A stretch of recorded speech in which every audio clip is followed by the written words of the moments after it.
JT, just start season as a whole. Offensively, anything that maybe you didn't expect when you arrived that you guys are doing better, worse? What are you thinking? I typically don't come in with too much for expectations. I've been varied the last 2 weeks. I think Kansas is a good team, and I think Towson had good football players. I really don't care what people say about them. One punt, one turnover in the last 8 quarters, to me is very efficient, very good football. I think we've played relatively clean. I think we can be a lot cleaner. But in general, I think we have great talent offensively. I think each week we execute better and better. We just keep going on this pace. I think we'll be a really good offense. You mentioned the freedom aspect, one of the things that you liked about Graham's system. I asked him about it before you come in here. He gives you freedom.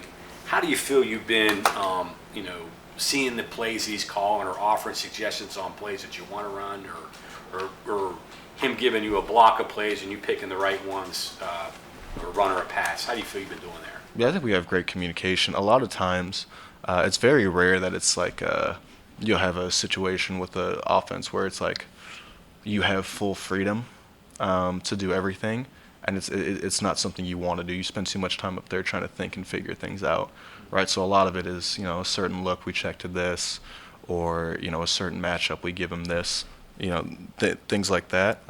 So far, I've done a really good job of being, correct in pre-snap assessment and making the right decision. But in general, it's that kind of relationship, that kind of system. Do you give him suggestions? Say, hey, let's do this. Yeah, there are things I like that I'll talk to him about, and we'll put them in, and then we'll run them in practice, and we'll see if we want to keep it. Okay. How do you communicate? You talk about communicating with your wide receivers and that. How do you do that? How during the game while it's going on? There's not as much that goes on during the game. There's a lot that goes on during the week. Like a specific example from last week, when I watched Red Zone on Thursday, and there's there are a few ways that cornerbacks play red zone man-to-man coverage, especially from like the 5-yard line in. Towson was a true press inside leverage team. So I talked to KP and Bryce on Thursday and told them this week fades are not going to be thrown over the top. They're going to be quick back shoulder. Don't waste time on a release. Go straight for the back pylon. It's going to be a quick back shoulder, and that's what you saw in the first touchdown to KP. So a lot of that goes on during the week before the game. Then if there's anything small during the game that goes on that I need to talk to them about, you just tell them. But for the most part, all of that's done in the preparation phase. Fortunate and important is it that you have in you and Bryce, 2 guys that not only attack the game really hard, but intelligent enough to know what you want and how to go about getting it. You asked that again? I didn't really hear you. Attacking the game, 2 intelligent guys at the wide receiver and quarterback who know what they want, know what they should be in, know how to get to. How important is that? Oh, it's a huge help. I've had that everywhere I've been, especially with like Amon Ross St. Brown, who's now killing in Detroit. Which Bryce's mental reminds me a little bit of Amon. Me and Amon were the same exact ways, where we saw the game the same and understood it really well. I think I had that with George and Pittman. Really, I've had that with everyone, but Bryce specifically reminds me a lot of Amon in the way that one, he approaches during preparation, but 2, I can tell Bryce something in between a play, and we'll run it the next play, and then he'll get it, and it'll click instantly. The run game, how important has it been for what you guys are doing?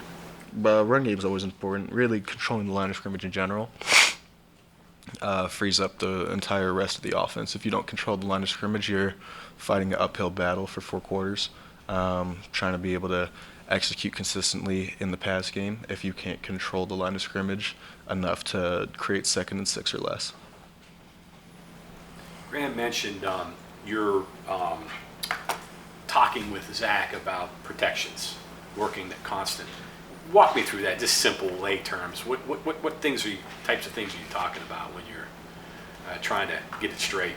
So Zach always makes the first ID, that's pretty much how it is everywhere nowadays in football. Is centers are smart enough.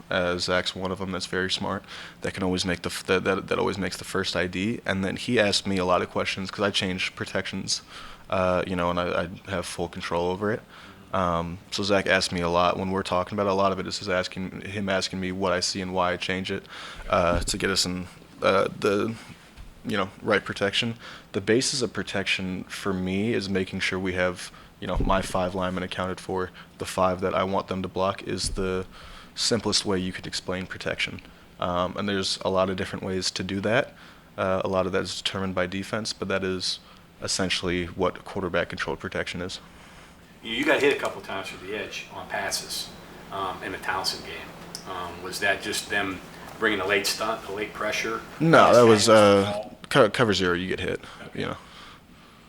Is the gist of it. Like if you bring 0, they have 1 more than you have to block. So no matter what, you got to beat them with the ball or you're going to get hit. Which is you got to hang on to long enough to make the play. It's part. Yeah, it's just part of the game. Like if they're going to bring, and I said the same thing about Pitt, which wasn't 0, but it was 6-man pressure is 6 one-on-one blocks, which is just it's really hard to do. Same thing in 0, and a couple of those were on run plays, so it's like those guys aren't accounted. Like they're not pass protecting in general. RPOs. Another one here. Are you mindful that on a play you're going to take a hit? Do you try to contort your body so you don't take a direct blow? Not really. I don't, because something you just take it. Like helmet, pads, all that. Like especially with adrenaline too. Something you just got to do it. Like there's I don't know what to tell you. There's nothing more to it than you got to make the throw and take a hit. It's just part of the position. Gotcha.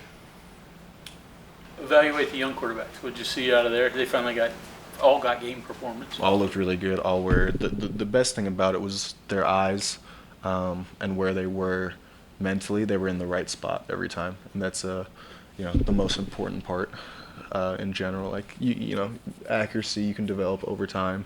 I think a sense for the pocket you develop over time. There's a lot of things that take a little longer to develop, but in terms of executing the offense, being in the right spot with your eyes is entirely controllable and just on them to prepare, and they did a good job of it, and they were in the right spot. Every single one of them, I think on every single play, was in the right spot doing the right thing. Nico's throw to the back of the end zone helps Zeta put that ball in that spot and make it to where only Preston can come down with that pass. It's something you'll see him do a lot. He's very talented, has a lot of arm talent. A very good kid, and it's like for him, I don't think he would say that's too tough. I think that's a routine throw for him. It looks tough for when you're watching it because it's a tough throw to make and it's elite placement. But I think he would tell you just threw a double move. JT, when you study Virginia Tech, what are some of the things that jump out for you with their defense? Their fast flow, aggressive, oriented defense. I think a lot of what they want to do is put you in 3rd and long, and they do a lot of good things on 3rd and long. They do a lot of good things, normal down and distance, rundowns and 2nd and long. That is predicated around pushing you to 3rd and 8 plus. From what I've seen, they've been very good on 3rd down, and I think the best way for a defense to be good on 3rd down is to put you in 3rd and long, and the best way for an offense to be good on 3rd down is to stay out of 3rd and long. Right, like if we go, I think the national average on 3rd and 8 plus, at least 2 years ago, was 18%. So if 18%, like that's 1 out of 5 on 3rd and long. That's it's tough living, no matter who you are, or how good your team is. If you're playing 3rd and long, you're not going to be very successful on 3rd down. I think that's a lot of what they do. They do a good job of it. They put you behind the chains, and then they make it hard to convert. You watch Red Zone on Thursday, right? Yes. So you have like a schedule. Yes. The week's compact this week.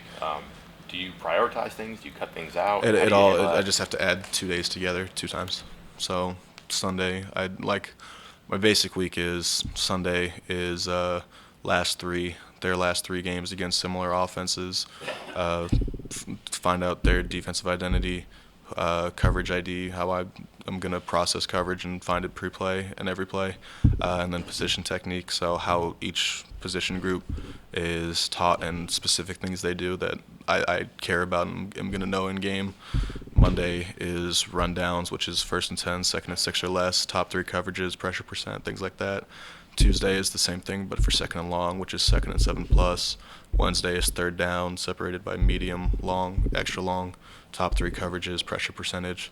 And then Thursday is red zone. Friday I repeat Sunday and make sure I'm in the right spot, and try and see if I was correct on Sunday, and then kind of have that final, like I'm ready to go. So I just got to combine Sunday, Monday, Tuesday, Wednesday, and then I got Thursday, Friday. It's off in the way that I'm saying it because I'm thinking about it from a regular week, but I basically just have to combine 2 of those days 2 times. No, that's fine.